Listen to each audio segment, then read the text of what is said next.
Bismillahirrahmanirrahim. Assalamualaikum warahmatullahi wabarakatuh. Waalaikumsalam warahmatullahi wabarakatuh. Baik sahabat dimanapun berada, jumpa lagi dengan saya Mr. Sarya dan juga Ustaz Hamdan. Assalamualaikum Ustaz. Assalamualaikum warahmatullahi wabarakatuh. Dalam obrolan di bulan Ramadan, Alhamdulillah. Kali ini insya Allah kita akan membahas tentang dunia, Ustaz. Ya. Bagaimana cara para ulama itu memandang dunia, Ustaz? Seperti apa, Ustaz? Baik, seorang makhluk bernama manusia tentunya hidup di atas sebuah tempat yang disebut dengan dunia. Kita hidup sekarang di atas tempat yang bernama Dunia, Ustaz. Dunia. Masya Allah. Nah, bagaimana seseorang itu bisa hidup di atas sebuah tempat kalau dia nggak mengetahui hakikat dari tempat dia sedang berada di atasnya sekarang? Makanya para ulama menjelaskan kepada kita tentang hakikat dari dunia. Kata para ulama, ad-dunya darul bala. Dunia ini adalah negeri ujian. Wal akhiratu darul jaza. Dan akhirat nanti adalah tempat pembalasan. Jadi dunia ini adalah negeri di mana seseorang akan diuji terus-menerus oleh Allah Subhanahu wa taala. Negeri ujian, Ustaz, ya. Negeri ujian. Itu sebagaimana firman Allah Subhanahu wa taala, "Allazi khalaqal mauta wal hayata liyabluwakum ayyukum ahsanu amala." Dia adalah Allah yang telah menciptakan kehidupan dan kematian untuk apa? Untuk menguji mana di antara manusia ini yang paling baik amalannya. Begitu juga firman Allah Azza wa Jalla dalam ayat yang lain, "Ahasiban nasu ayyutraku ayyaqulu amanna wa hum la yuftanun." Apakah manusia ini mengira bahwa mereka akan dibiarkan begitu saja di atas dunia ini mengatakan kami beriman kepada Allah dan mereka enggak diuji? Walaqad fatannal ladzina min qablihim. Sesungguhnya Allah telah menguji orang-orang sebelum mereka. Jadi orang-orang sebelum kita itu telah Allah berikan ujian demi ujian kepada mereka. Untuk apa ujian ini? Fala ya'lamannallahu alladzina shadaqu wa la ya'lamannal kadzibin. Agar Allah mengetahui siapa yang imannya benar-benar jujur kepada Allah dan mana yang imannya hanya sebuah kebohongan. Jadi untuk mengetahui iman kita ini jujur apa enggak kepada Allah Subhanahu wa taala, diuji dengan berbagai ujian dan ujian dari sisi Allah Subhanahu wa taala. Masya Allah. Ustadz, dunia ini kan tadi antum sudah jelaskan bahwa dunia ini adalah ujian, Ustadz, ya. Dunia ini adalah negeri ujian. Negeri ujian. Nah, berarti di dunia ini tidak ada kesenangan, Ustadz, selain hanya ujian terus-menerus yang Allah berikan. Baik. Bagaimana, Ustadz? Baik, jelaskan, Ustadz. Baik, jadi kehidupan kita di atas muka bumi ini ya, terkadang seorang mendapatkan kebahagiaan, terkadang dia juga merasakan kesedihan. Tapi kebahagiaan dan kesedihan ini merupakan ujian juga dari sisi Allah Subhanahu wa taala. Makanya Allah Azza wa Jalla berfirman, "Wa nabluukum bil khairi wasyarri fitnah." Dan kami menguji kalian dengan ujian berupa kebaikan. Ya, jadi ujian kebahagiaan. Allah mungkin panjangkan umur seseorang, Allah banyakkan harta seseorang, Allah mudahkan rezekinya dan lain sebagainya. Ini ujian kebaikan dan ini ujian dari sisi Allah Subhanahu wa taala.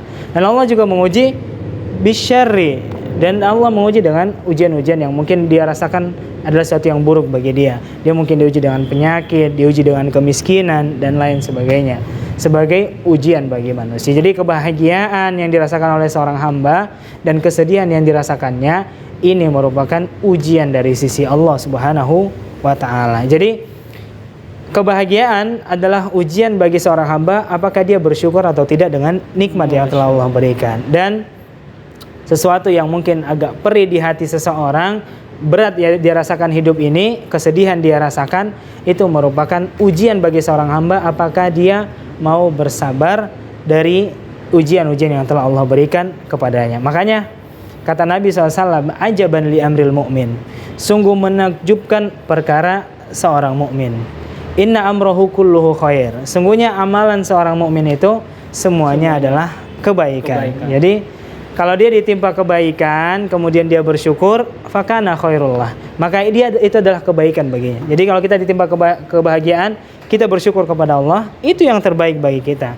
Dan apabila kita ditimpa musibah dan kita bersabar, maka itu adalah kebaikan baginya. Jadi segala sisi kehidupan seorang mukmin, apakah ia bahagia atau bersedih, itu semuanya adalah kebaikan jika dia menanggapinya dengan kebaikan. Masya Allah, indah sekali saja sikap seorang mukmin seharusnya ketika dia ditimpa ujian ataupun ditimpa kebahagiaan. Iya. Masya Allah.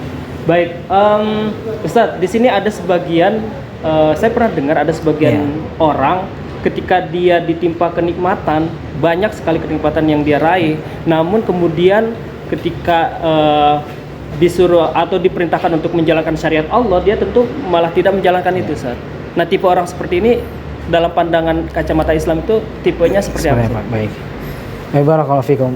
Jadi Allah Azza wa Jalla berfirman dalam Al-Quran, sikap dan sifat seorang manusia, rata-rata lazimnya seorang manusia, kata Allah Azza wa Jalla, fa'ammal insanu idza mabtalahu rabbuhu fa'akramahu wa na'amah fayaqulu rabbi akraman. Adapun manusia, apabila Allah memberikan dia kemuliaan, Allah memberikan dia nikmat yang banyak, ya, wa na'amahu, Allah memberikan dia nikmat yang sangat banyak, maka dia menganggap Allah itu Rabbi akraman, Rabbku telah memuliakan aku. Wa amma idza mabtalahu faqadara alaihi rizqah fayaqulu Rabbi ahanan. Adapun kalau seandainya Allah menangguhkan rezekinya mungkin sedikit, kondisinya mungkin adalah seorang yang miskin contohnya, kemudian dia menganggap bahwa Allah telah menghinakannya. Ini lazimnya manusia. Jadi biasanya manusia itu kalau Allah berikan kekayaan, dia menganggap Allah itu telah memuliakan dirinya.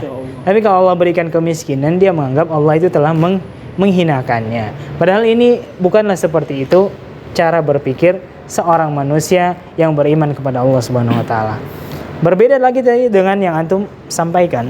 Ada orang yang Allah telah berikan kenikmatan banyak, kekayaan yang banyak, kemudian dia malahan tidak menjadikan dia taat kepada Allah. Ya, tidak menjadikan dia bersyukur, malah dia semakin jauh dari sisi Allah Subhanahu wa taala. Maka ini disebut dengan istidraj. Ini merupakan kenikmatan yang Allah berikan tapi menghancurkan pemiliknya. Makanya kita berlindung kepada Allah Subhanahu wa taala dari nikmat-nikmat yang membuat kita jauh dari kedekatan kepada Allah Subhanahu wa taala. Masyaallah, tabarakallah. Syukuran Ustaz pembahasannya. Tapi ada satu lagi pertanyaan yang menggelitik dalam hati saya, Ustaz. Jadi siapakah orang atau hamba Allah yang paling berat ujiannya Ustaz di muka bumi ini? Masya Allah, barakallahu fiik. Pertanyaan yang sangat bagus. Ya, setelah kita mengetahui bahwa dunia ini merupakan negeri ujian dan seorang hamba akan diuji oleh Allah Subhanahu wa taala, baik dengan kenikmatan maupun dengan berbagai musibah, maka kita mungkin bertanya, siapakah orang yang paling berat ujiannya di sisi Allah Subhanahu wa taala? Nabi sallallahu alaihi wasallam pernah ditanya, "Ya Rasulullah, wahai Rasulullah, ayun nasi asyaddul bala?" Wahai Rasulullah, siapakah manusia yang paling berat ujiannya? Paling berat ujiannya. Maka Nabi SAW menjawab bahwa orang yang paling berat ujiannya al-anbiya, para nabi. Jadi para nabi ini adalah daftar pertama yang paling berat ujiannya di sisi Allah Subhanahu wa taala. Kemudian yang kedua summas salihun. Kemudian orang-orang yang soleh. Kemudian orang-orang yang semisal dengan orang-orang soleh tersebut.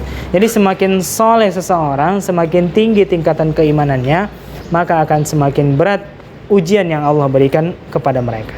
Ya, kita lihat Nabi SAW sajalah. Nabi SAW lahir dalam kondisi yatim. Ayah beliau telah wafat bahkan sebelum Nabi SAW melihat wajahnya. Masya Allah. Kemudian ketika beliau lahir, tidak berapa lama beliau disusui oleh seorang Halimah bernama Halimah dari Taif. Beliau berpisah dengan ibunda tercinta selama 4-5 tahun. Kemudian baru setahun atau 2 tahun bertemu bersama dengan ibundanya. Kemudian Aminah juga wafat, meninggalkan Nabi SAW di umur 6 tahun. Kemudian beliau diasuh oleh kakeknya 2 tahun bersama kakeknya. Di umur 8 tahun Nabi SAW ditinggal oleh Abdul Muthalib. Ini derita di atas derita yang dirasakan oleh Nabi SAW. Bahkan dalam hidup Nabi SAW, jika kita belajar sirah nabawiyah, ada 1 tahun yang disebut dengan Amul Huzn, tahun kesedihan. Yang dimana pada saat itu Nabi SAW ditinggal oleh 2 orang yang sangat beliau cintai. Ditinggal oleh yang pertama oleh pamannya Nabi SAW, yakni Abu Thalib. Abu Thalib meninggalkan paman yang membela dakwah Nabi SAW di saat-saat di mana Nabi SAW membutuhkan pembelaan, membutuhkan dukungan namun beliau ditinggal oleh paman beliau. Ditambah setelah 3 bulan setelahnya ditinggal oleh sang istri Khadijah binti Khuwailid radhiyallahu taala anha, istri yang sangat beliau cintai, yang membela beliau, yang memberikan hartanya, seluruh hartanya untuk dakwahnya Nabi sallallahu alaihi wasallam. Orang yang paling pertama beriman kepada Nabi sallallahu alaihi wasallam di saat orang-orang lain kufur kepada beliau. Nah, ini apa namanya derita atau sekelumit kisah yang dirasakan oleh Nabi Muhammad sallallahu alaihi wasallam. Kemudian solihun, Ustaz. Kemudian orang-orang saleh sebagaimana contoh dari orang-orang saleh. Al-Imam Syafi'i rahimahullah taala. Beliau pernah mengatakan sebuah kalimat yang sangat luar biasa ya. Tentang bagaimana mungkin ujian yang beliau terima. Kata beliau, "Mihanuz zamani katsiratun la tanqadi wa sururuhu ya'tika kal a'yadi." Kata beliau, ujian kehidupan ini datang terus-menerus, sangatlah banyak, datang terus-menerus menimpa seorang hamba. Adapun kebahagiaannya, ya'tika kal a'yadi, itu datang kepada seorang hamba itu seperti hari-hari Id, yang setahun hanya datang sekali atau 2 kali. Jadi sepanjang tahunnya ditimpa dengan ujian-ujian demi ujian ya, musibah demi musibah, dia merasakan kebahagiaan hanya sekali atau 2 kali saja. Ini bagaimana beratnya kehidupan seorang yang soleh di atas muka bumi ini. Masya Allah, tabarakallah. Namun ujian-ujian ini ya janganlah dianggap menjadi kemurkaan dari Allah Subhanahu wa taala. Bukanlah ia merupakan bukanlah azab dari sisi Allah Subhanahu wa taala. Mungkin sebagian orang mengira bahwa ketika dia ditimpa satu ujian dari Allah, dia menganggap bahwa Allah itu sudah tidak sayang. Iya, sudah tidak sayang. Padahal mungkin kufur Ustaz ya. Iya. Padahal kata Nabi SAW, "Iza habballahu qauman ibtalahum." Jika Allah mencintai suatu kaum, maka Allah akan menguji mereka. Nah, untuk memahami tentang ujian dari Allah Subhanahu wa taala, ada perkataan yang sangat indah dari seorang bernama Luqman, dari seorang ayah. Beliau seorang ahli hikmah. Beliau menasihati anak-anaknya. Kata beliau, "Ya baniya, wahai anak-anakku," kata beliau, "az-zahab wal fiddah yakhtabirani bin nar." Emas dan perak itu diuji ketangguhannya dengan api. Bukankah emas dan perak itu dipanaskan dengan suhu yang sangat panas, untuk menghasilkan emas yang luar biasa. Yang luar biasa ya. Dengan kilauan yang luar biasa. Luar biasa. Adapun manusia, kata beliau, "wan nas yakhtabiru bil bala." Adapun manusia itu diuji ketangguhannya dengan ujian. Jadi semakin diuji manusia akan semakin tangguh, akan semakin kuat kesabarannya pada Allah Subhanahu wa taala. Dan ketahuilah, kata Nabi SAW, "Wa'lam anna an-nasra ma'as sabr." Ketahuilah bahwa sesungguhnya pertolongan itu bersama dengan kesabaran kita. Semakin orang bersabar atas ujian yang Allah berikan, maka akan semakin dekat dengan jalan keluar dari sisi Allah Subhanahu wa taala. Sahabat fillah, mudah-mudahan apa yang tadi disampaikan Ustadz Hamdan terkait dengan musibah yang Allah berikan kepada kita semua, bahwa itu semua adalah semata-mata untuk menguji ketangguhan kita, Ustadz ya. Masya Allah, tabarakallah. Terima kasih banyak Ustadz atas penjelasannya. Mudah-mudahan ini semua menjadi hikmah bagi kita semua. Amin. Dan kita bisa mengambil manfaat dari apa yang sudah dijelaskan oleh Ustadz Hamdan hari ini. Terima kasih banyak Ustadz. Mungkin sahabat AIS dimanapun berada, hanya ini saja mungkin Ustadz ya untuk hari ini segmen obrolan seputar Ramadan. Mudah-mudahan kita bisa mengambil hikmah dari apa yang disampaikan oleh Ustadz Hamdan hari ini. Terima kasih banyak Ustadz. Jazakallah khairan katsiran. Baik, kita tutup dan kita akhiri obras kali ini dengan lafaz hamdalah sama-sama. Alhamdulillahirabbil alamin. Kafatul majlis. Subhanakallahumma wa bihamdika asyhadu an la ilaha illa anta astaghfiruka wa atubu ilaik. Assalamualaikum warahmatullahi wabarakatuh. Waalaikumsalam warahmatullahi wabarakatuh.